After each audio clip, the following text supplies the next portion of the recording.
தாரத்தை கொண்டு போய் கொடுத்தீங்கன்னா என்ன சொல்றான்? தாரதோஷம், நாகதோஷம், செவ்வாய் தோஷம், புனர்ப்பு தோஷம், சனி தோஷம், கால சர்ப்ப தோஷம், அதே மாதிரி வந்து பாத்தீங்கன்னா கேந்திர தோஷம், இது மாதிரி பல்வேறு தோஷங்கள் இருக்கிறதா சொல்லுவோம். சரிங்களா?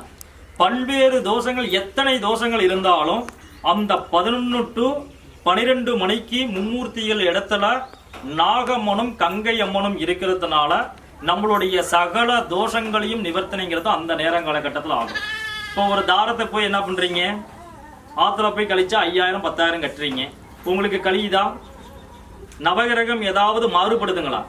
யாருக்காகவும் நீங்க எதை செய்தாலும் எதுவும் மாறாது. அதோடைய தாக்கங்களை குறைச்சிக்கிறதுக்கு என்ன பண்ணணும்? பக்தி மார்க்கத்துல வழிபாடுங்கிறத செய்யணும். சரிங்களா? அது மாதிரி எந்த தோஷமா இருந்தாலும் சகல தோஷங்களையும் அந்த நேரத்துல நாம நிவர்த்தனை பண்ணிக்க முடியும்.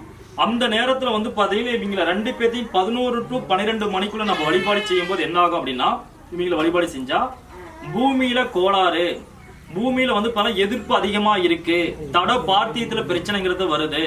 அதே மாதிரி வந்து பாத்தீங்கன்னா வாகனங்கள் விபத்தடையுது.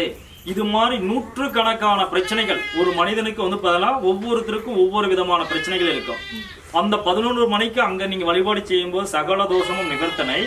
இந்த இடத்துல வந்து 11 to 12 மணிக்கு நீங்க வழிபாடுங்கிறத செய்யும் போது உங்களுடைய பிரச்சனைகள் எதுவா இருந்தாலும் சமன் செய்ய முடியும். சரிங்களா? அதே மாதிரி வந்து பாத்தீங்கன்னா 4 to 4:30 ஸ்ரீ ருத்ரனுடைய நேரம். அப்படின்னா யமகண்டத்துல சனிகோரைங்கிறது அந்த நேரம் நடக்கும். அந்த நேரத்துல வந்து பாத்தீங்கன்னா யமபயம். யமபயம்னா என்னதுங்க?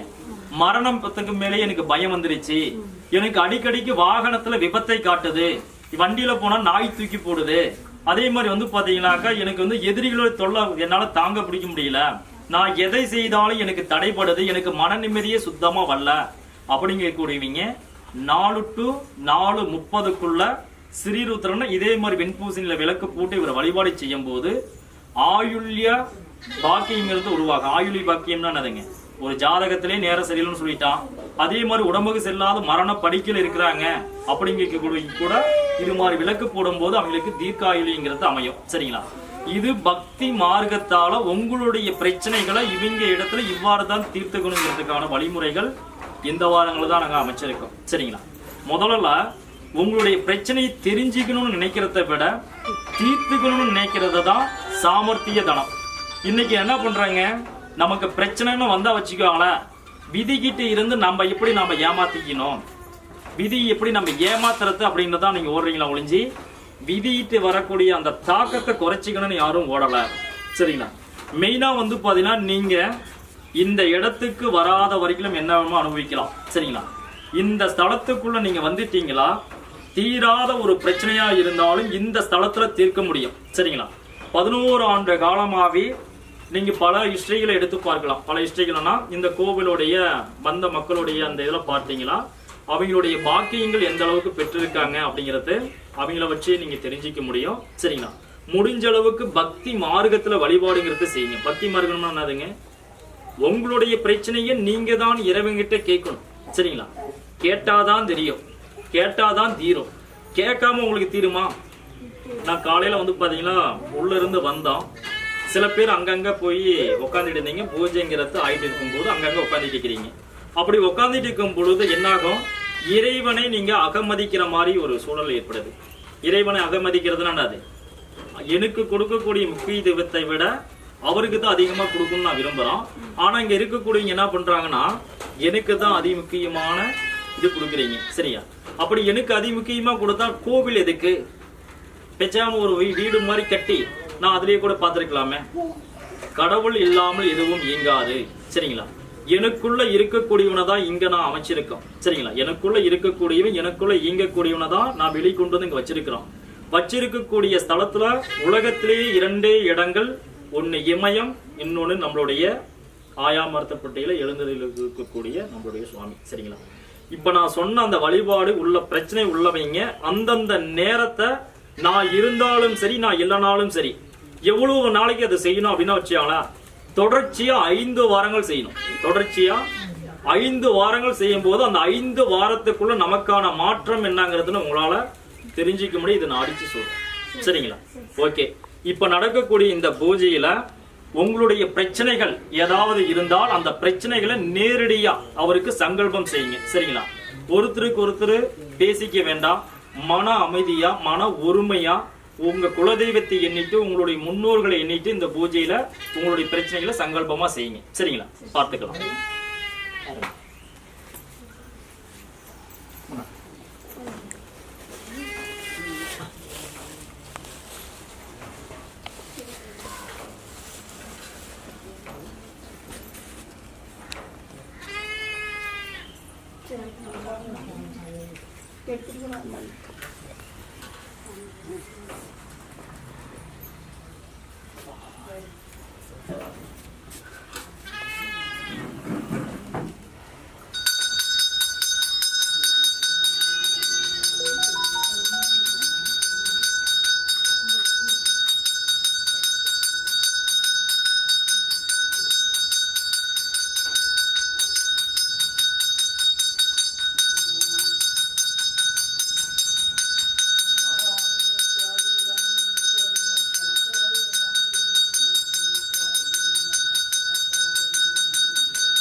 ஏடுகளின்படி புத்திரத்தின் வரத்தை முட்டி கொடுக்கின்றேன் நான், கொடுத்தால் தாம் தக்க வைப்பீரா?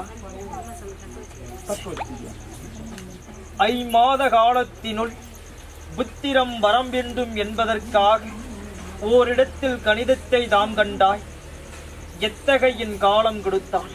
சரி, அவர் என்ன சொல்றோம்னா, இந்த புத்திர வரத்துக்காக ஒரு இடத்துல போய் சாதகம் பார்த்துருக்கீங்க. 5 மாத காலத்தின் சுவடிகளை கண்டதுண்டு, யாது உபதேசம். 5 மாசத்துக்குள்ள போய் ஒரு இடத்துல போய் சாதகம் பார்த்துருக்கீங்க.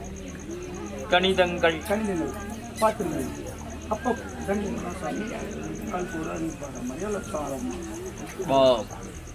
கல்பூர இருப்பாரு மாதிரி.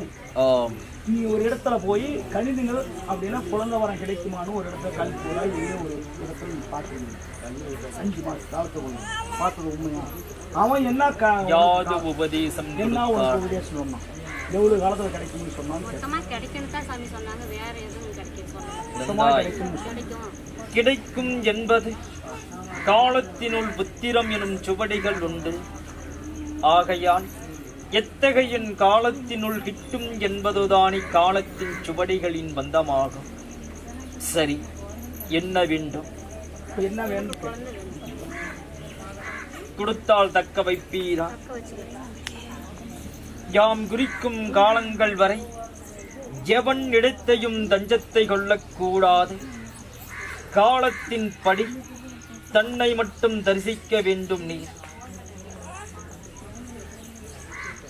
ஓர் வருடம் 3 மாதம் 15 பொழுதின் கரத்தை உள்ளடக்கி புத்திரத்தின் நல்லாசிகளின் பந்தத்தை வழங்குகின்றேன். நான் ஒரு வருஷம் 3 மாசம் 5 தீபத்தினால் ஒரு ஒளியே வருஷம் 3 மாசம் 15 பணிந்து செய். 5 தேவத்தேற்றி அவரை வேண்டி கும்பிட்டுட்டார். யார் இடத்துலையும் இது பண்ண சூஸ்பட்டா சாப்பிட சொல்லு. குழந்தை வரும் சாமி, குழந்தை வருமா?